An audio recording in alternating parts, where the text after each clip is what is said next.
श्री परमात्मने नमः। बड़ी ही सुंदर अधिक मास के पावन पर्व पर अधिक मास की पवित्र कथा को श्रवण करते हैं। लेकिन कथा को श्रवण करने से पहले प्रभु का नाम लेते हैं। अच्युतम केशवम कृष्ण दामोदरम राम नारायणं जानकी वल्लभम।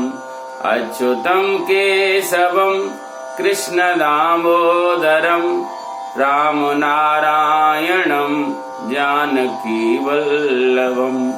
बोले वृंदावन बिहारी लाल की जय। एक बार भगवान कृष्ण पांडवों से मिलने के लिए हस्तिनापुर में आते हैं, तो वहां युधिष्ठिर जी भगवान से प्रश्न करते हैं, हे गोविंद, हमने ऐसा क्या पाप कर्म किया है जिसके वशीभूत होकर के हमको इतना कष्ट मिलता है।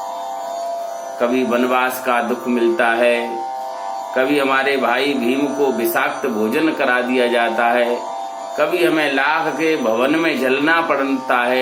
ये सब क्या है? तो वहां भगवान कृष्ण और पुरुषोत्तम मास की कथा का वर्णन करते हैं।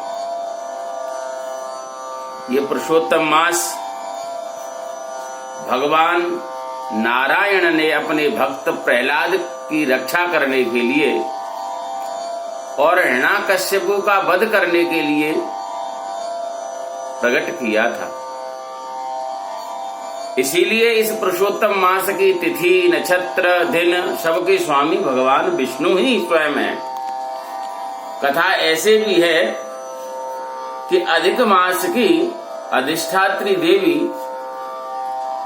एक बार दुखित होकर के जब भी गई तो किसी भी मास ने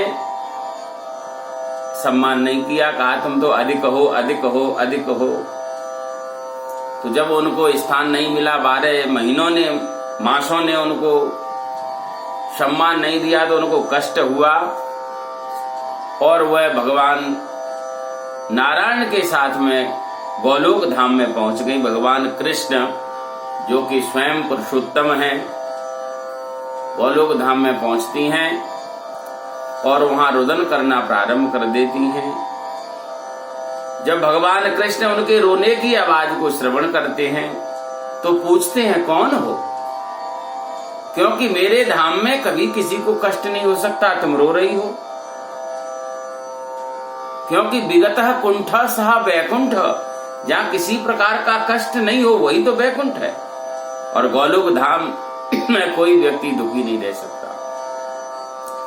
तो उस अधिक मास की अधिष्ठात्री देवी ने पूरा अपना वृतांत बताया कि मैं अधिक मास की अधिष्ठात्री होने के कारण 12 मास मेरा कोई सम्मान नहीं करते हैं और न मेरे में कोई दान पुण्य करना चाहता है। कहते हैं ये तो अधिक है, अधिक है। तो भगवान ने उसको स्वीकार किया और भगवान ने आशीर्वाद दिया, आज से इस पूरे मास का अधिष्ठात्री मैं हूं और मैं तुम्हारा वर्ण करता हूं। जो मेरा नाम है वही मैं तुम्हें अपना नाम देता हूं। मैं हूं पुरुषोत्तम और तुम होगी आज के बाद पुरुषोत्तमा। इसलिए पुरुषोत्तम मास के अधिष्ठात्री भगवान कृष्ण स्वयं हैं। इसलिए भगवान कृष्ण की कथाओं का श्रवण करने का फल अधिक मिलता है। इसलिए इस महीने में भगवान के प्रति किए हुए कर्मों का फल 1000 गुना ज्यादा मिलता है। 12 महीने में सबसे पवित्र महीना कार्तिक माना जाता है, लेकिन अधिक मास का महीना उस कार्तिक के महीने के फल से भी 1000 गुना ज्यादा फल प्रदान करने वाला है। और अब की बार विशेष भगवान की कृपा है जो कि आश्विन अधिक पड़ा है। इसकी विशेषता आश्विन की शुरू से रही है कि पहले 15 दिन पितरों के लिए और दूसरे 15 दिन विजय प्राप्त करने के लिए भगवान श्री राम के द्वारा देवी का यजन किया जाता है। तो इसमें पहला तो इसलिए इस अधिक मास का अधिक होना इसलिए श्रेष्ठ हो गया क्योंकि हमने पितरों का पूजन किया और अधिक में आ गए। अब अधिक मास का हमको फल मिलेगा, तब हम रावण जैसे शत्रु पर विजय प्राप्त करेंगे। क्योंकि आगे महानवरात्रि आने वाली है, जो कि प्रधान पूजा है, भगवती की पूजा है, 9 दिन चलने वाली है। इसी महीने में विजयादशमी जैसा पर्व आता है। इसी में शरद पूर्णिमा आती है, जो कि बड़ी पवित्र, बड़ी पुण्यदायी, फलदायी होती है। युधिष्ठिर जी ने पूछा, गुरुदेव आपने जो बताया प्रभु गोविंद वो तो सब ठीक है, लेकिन इसमें हमारे दुख से क्या कारण, क्या समझना चाहिए? हमने तो अपने दुख की बात पूछी थी, आपने पुरुषोत्तम मास का महत्व बता दिया। तो कहा कि आपके दुख से भी इसका संबंध है, क्योंकि जो आज द्रौपदी हैं, द्रौपदी पूर्व जन्म में मेदिनी नामक ब्राह्मण की कन्या हुआ करती थी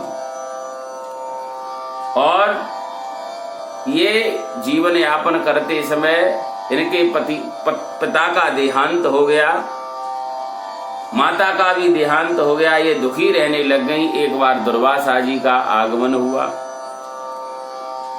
दुर्वासा जी को प्रणाम किया। ब्राह्मण पुत्री ने कहा, प्रभु मेरे जीवन में अनेक संकट हैं, मेरे पिता की भी मृत्यु हो गई, मेरी माँ की भी मृत्यु हो गई, मेरा जीवन यापन अब कैसे होगा, ऐसा मेरा क्या दोष है? तो दुर्वासा जी ने उस ब्राह्मण पुत्री से कहा, बेटी तुम्हारे कारण ज्ञान में अज्ञान में अनेक प्रकार के व्यक्ति से अपराध बन जाते हैं, उसी के कारण हमको दुख सहन पड़ते हैं। तो बेटी आगे अधिक मास का महीना आ रहा है, जिसको पुरुषोत्तम मास कहते हैं। तुम इस एक मास में व्रतचर्या पूर्ण करके और भगवान की पूजा करो, तुम्हारे सारे दुख दूर हो जाएंगे। और उस विप्र कन्या ने ऐसा ही किया, अधिक मास में महात्व किया और उसका पूजन किया, भगवान का यजन किया। और अब यहाँ दुर्वासा जी ने पूरा महत्व बताया, बेटी तुमको ऐसा व्रत करना है, ये करना है, क्योंकि पुरुषोत्तम मास में भगवान का यजन करने का 10 गुना फल मिलेगा। लेकिन उस ब्राह्मण पुत्री ने और दुर्वासा जी की बात को अन्यथा समझ लिया। अरे जो स्वयं ही अधिक है, जिसकी 12 महीने में गणना नहीं है, वर्ष में ही जिसकी गणना न हो, ऐसे महीने में कुछ करने का कोई फल नहीं मिलता है। ऐसा जब दुर्वासा जी, क्योंकि मन की बात जानते थे, तो दुर्वासा जी को इस बात, लड़की की बात को सुन करके ब्राह्मण पुत्री की बात से क्रोध तो आया, लेकिन उन्होंने क्रोध को प्रकट नहीं किया। विचार किया ये अनाथ है, इसके माँ बाप है नहीं, और अगर मैं श्राप दे दूंगा तो इसे और असहनीय कष्ट प्राप्त होगा।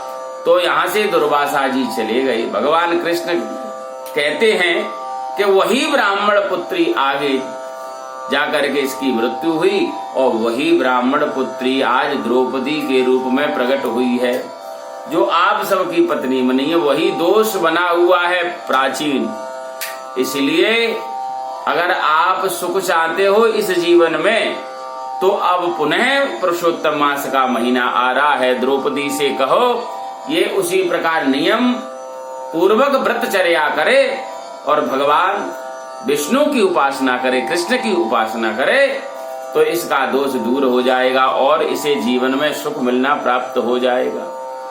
और इसी पुरुषोत्तम मास में पुआ दान करने का विशेष महात्म बताया, जिसमें व्यक्ति सामर्थ्य के अनुसार पुआ का दान कर सकता है। लेकिन अगर किसी की सामर्थ्य न हो, क्योंकि दोष की निवृत्ति के लिए पुआ दान का विधान इसमें बताया कि इसमें 30 दिन होते हैं, तो एक दिन का एक पुआ निकाल कर के दान करे। तो इस प्रकार 30 पुआ बनते हैं, 30 पुआ का दान करे। और एक पुआ अपने जो गुरुजन होते हैं, ब्राह्मण होते हैं उनके यहाँ गलती से भोजन कर लेते हैं तो उसके दोष के निवारण के लिए एक पुआ का दान करना चाहिए। दूसरा पुआ, जैसे अपन किसी बेटी के यहाँ, जो हमारी बेटी लगती है, हमको चाचा ताऊ कहती हैं और उनके यहाँ हम गलती से जलपान भोजन कर लेते हैं तो उसके निमित्त भी, उस दोष को निवारण के लिए भी एक पुआ का दान करें। और तीसरा पुआ, जैसे हम किसी अंत्यज व्यक्ति का अन्न पा लेते हैं, शूद्र इत्यादि का अन्न पा लेते हैं गलती से, तो वो दोष लगता है, तो उसके निमित्त भी एक पुआ का दान करें। इस प्रकार इस पुरुषोत्तम मास में 33 पुआ का दान करने का महत्व है, तो इसलिए 33 पुआ का दान करना चाहिए। बोलिए वृंदावन बिहारी लाल की जय। और अब ये आपको बता रहे, हमारा चैनल है मुकेश पचौरी जी महाराज, यूट्यूब चैनल को सब्सक्राइब करें, जिससे आपको अनेक व्रत, अनेक तिथि और अनेक उत्सवों की जानकारी प्राप्त होती रहेगी। धन्यवाद।